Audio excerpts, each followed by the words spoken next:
اليوم طبعا أصدر الاتحاد السعودي لكرة القدم أوجه تعميم وزع على القنوات التلفزيونية ووسائل الإعلام، جاء فيه أنه رغبة في تنظيم العمل الإعلامي في الملاعب السعودية أثناء إقامة المباريات المحلية وتمشيا مع متطلبات وأنظمة الاتحاد الآسيوي لكرة القدم، وفي إطار التعاون والاهتمام الدائم لوسائل الإعلام نأمل تعميد منسوبيكم. طبعا هذا موجه لكل القنوات التلفزيونية كل وسائل الإعلام. أولا ضرورة تسجيل أسماء العاملين التابعين لكل القنوات التلفزيونية في كل مباراة لدى المراقب الإعلامي للمباراة. نعم. ثانيا تحديد عدد الكاميرات المحمولة والثابتة التي تم حصر أماكن تواجدها في الأماكن التالية.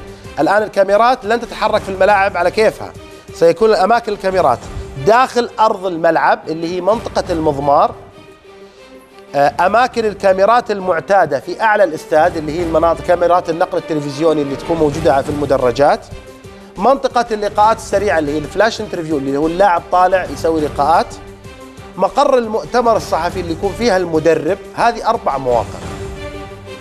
لا يسمح بتواجد أي كاميرات من أي نوع خارج هذه المناطق المحددة.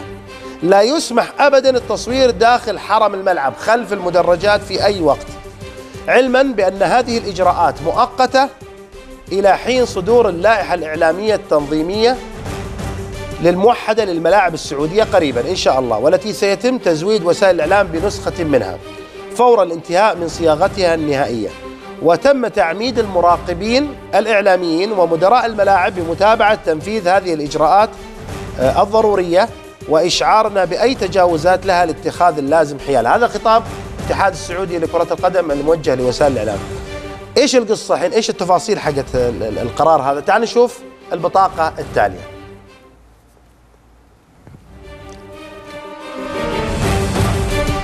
الاتحاد السعودي تنظيم مفاجئ يحد من تحركات وسائل الإعلام في الملاعب، ما قدرت تتحرك الكاميرات في أي مكان. الإجراء مؤقت حتى صدور لائحة إعلامية تنظيمية موحدة. مراقبين إعلاميين ومدراء الملاعب يتابعون التنفيذ الفوري، وإشعار رئيس اتحاد كرة القدم بأي تجاوزات من وسائل الإعلام. هذا التنظيم، القرارات اللي صادرة الآن. تعال نشوف المناطق اللي راح يسمح بالتصوير فيها: داخل أرض الملعب، مواقع الكاميرات أعلى الاستاد، منطقة المقابلات السريعة مع اللاعبين، مقر المؤتمر الصحفي. طيب نشوف المناطق اللي ممنوع التصوير فيها. ممنوع التصوير في منطقة خلف المدرجات، يعني الممرات الخروج حقت الجمهور. ممنوع التصوير أي مواقع في منشآت الملعب. ممنوع عمل أي تحقيقات على الملاعب سلبا أو إيجابا. ممنوع إجراء مقابلات مع الجماهير قبل وأثناء وبعد المباريات داخل منطقة الملعب، يعني ممكن برا الملعب بعد الأسوار، بعد أسوار الملعب في الشارع يعني. ممنوع تصوير دخول الجماهير من حرم الملعب أو خروجهم منها. ممنوع العمل الإعلامي في كافة المواقع بالملاعب السعودية ما عدا المحددة في 3 أو 4 مواقع. طيب نشوف نتائج التنفيذ القرار إيش راح يصير.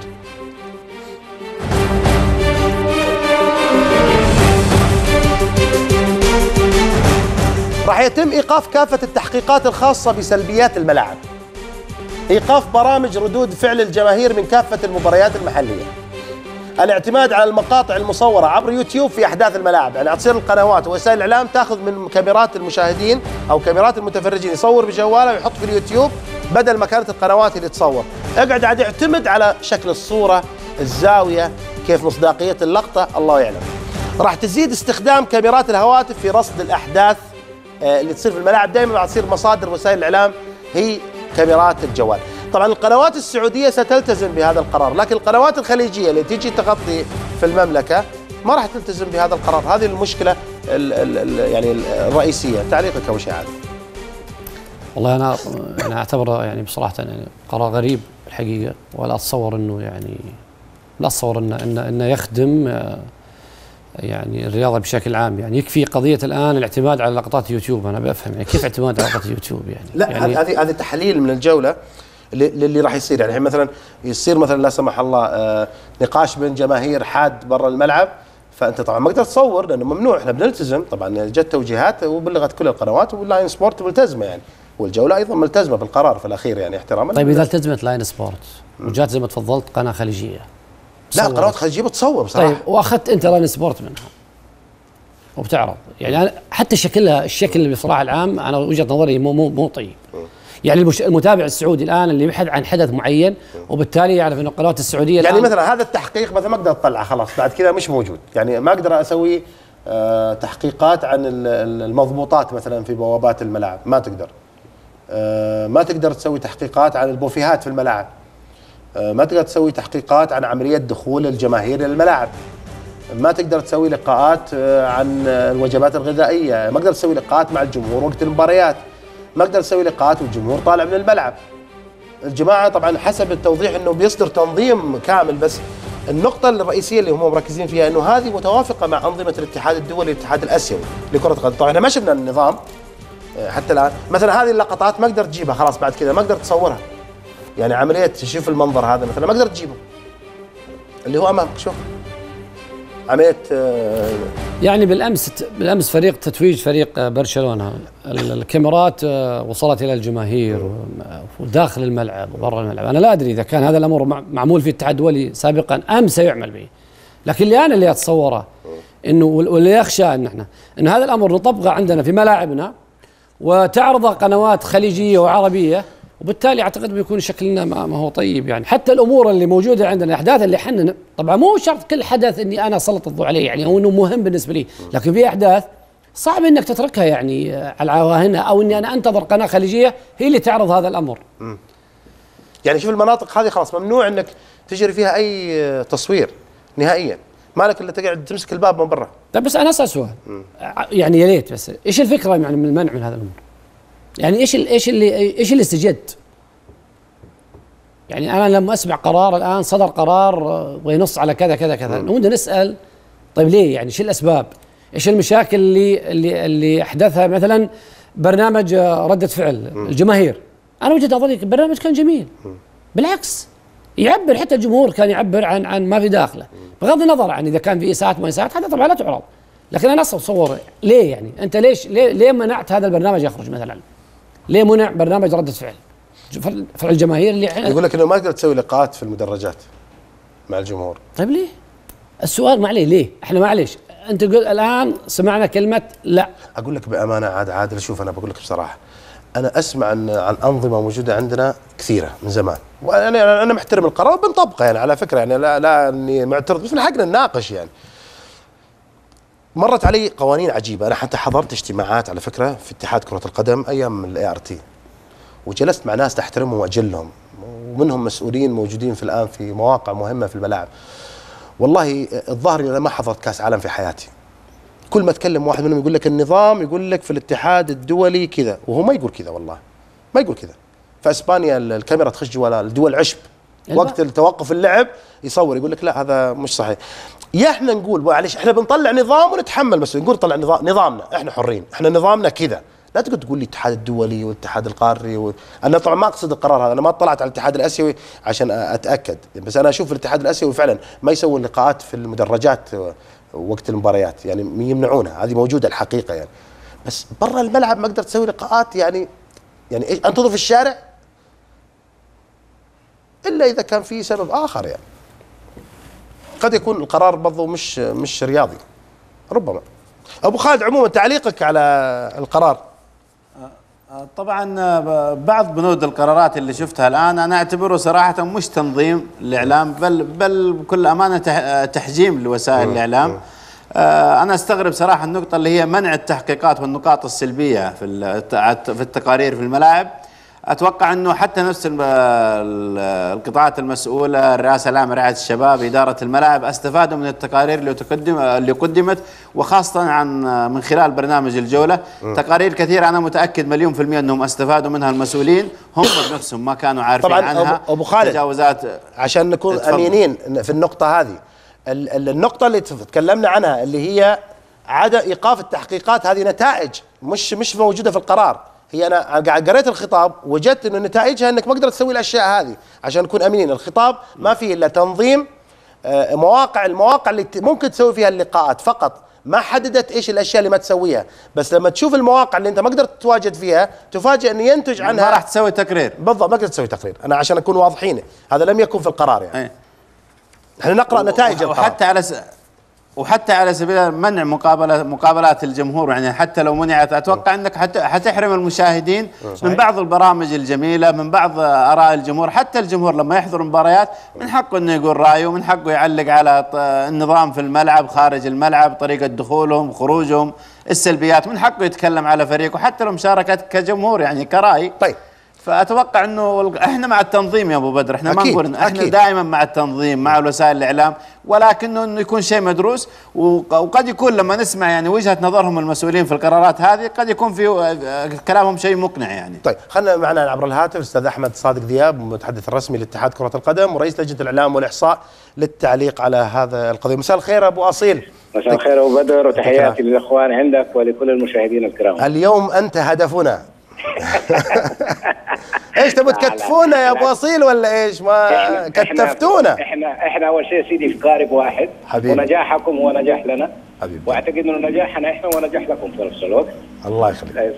لكن انت كان تتكلم عن التعميم اللي صدر ووصل لكم منه صوره، فخليني اقول لك هو جزء من لائحه اعلاميه كبيره يتم الاعداد لها الان حتى تنظم العمل الاعلامي في الملاعب السعوديه بما يتطابق مع اللائحه الاسيويه واللائحه الدوليه.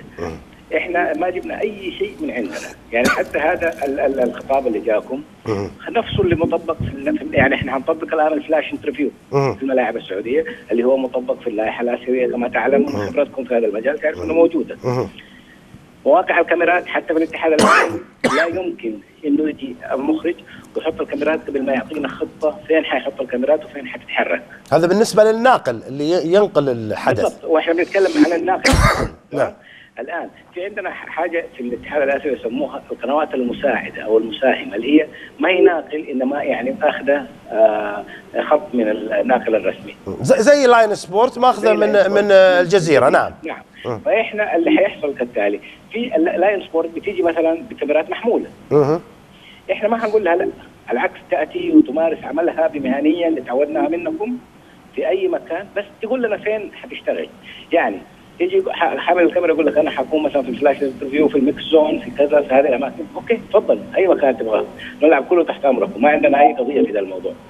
احنا كل مشكلتنا بنحاول ننظم، لانه اللي حاصل الان حتى في الاتحاد الاسيوي عندنا مشكله معاهم الان، انه هم بيقول لك انه عدد الكاميرات المحموله في الملاعب السعوديه اكثر مما يجب وبتتنقل بحريه خارج نطاق النظام الاسيوي للبث التلفزيوني. طبعا هذا المقصد فيه اللي هي منطقه المضمار. منطقه المضمار خارج حرم الملعب اللي هو خلف المدرجات، لكن انت اذا بتقابل جمهور ما عندنا اي مشكله، بس تقابله خارج الملعب يعني عند البوابات. يعني ابو اصيل بصراحه الان انا خليني اعطيك مثال، الاتحاد والهلال تقام في جده، مباراه في دوري المحترفين الاسيوي، ابغى اخذ ردود فعل الجماهير بعد المباراه، فين اخذها؟ اخذها اول شيء عندك، هم فين بيخرجوا؟ ما بيخرجوا من البوابات؟ قصدك باب الشارع؟ باب الملعب والشارع.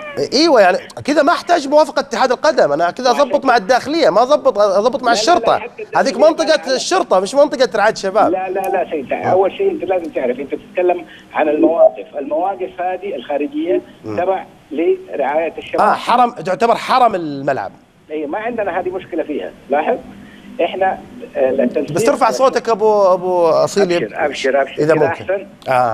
يعني احنا ما اقول لك ما عندنا اي مشكله فين، احنا على العكس نبغى نتساعد مع كل وسائل الاعلام، بس هذا جزء من لائحه اعلاميه كبيره جدا الان انتهينا من اعدادها بالكامل، الان لدى اللجنه القانونيه لمراجعتها وحتصدر ان شاء الله قبل الموسم القادم، وحيتم تطبيقها بالكامل، وحتكون يعني ما اقدر اقول لك ما في شيء كامل الا كتاب الله عز وجل. صحيح. لكن حتكون لائحه مشتمله على كل اطراف العمليه الاعلاميه في الملاعب، وحتكون اول شيء مريحه لكم ولنا، لانه انتم تعرفوا ايش مطلوب منكم واحنا نعرف ايش اللي نتوقعه منكم.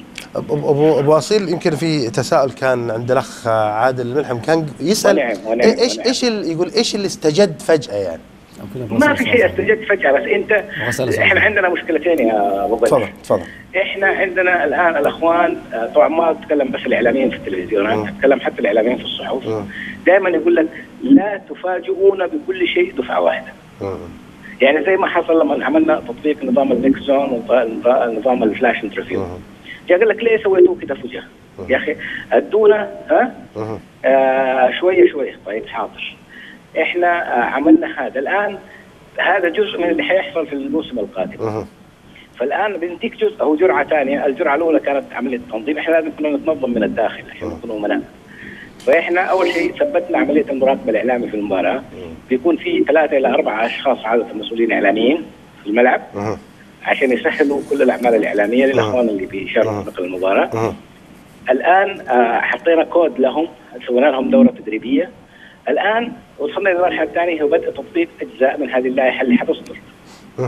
فاللائحه حتصدر شامله باذن الله تعالى. تاكد تماما الهدف الاخير انه احنا نخرج الدوري السعودي الى الاحترافيه من كل النواحي، سواء الاعلاميه. يعني انت اول واحد يا ابو بدر حتكون مشجع انه الدوري السعودي يخرج لاحترافيه منظمه جدا في كل ابعاده. طيب يعني انت ليش احنا بنطبقها في الاتحاد الاسيوي وبننجح فيها ونفشل في تطبيقها محليا؟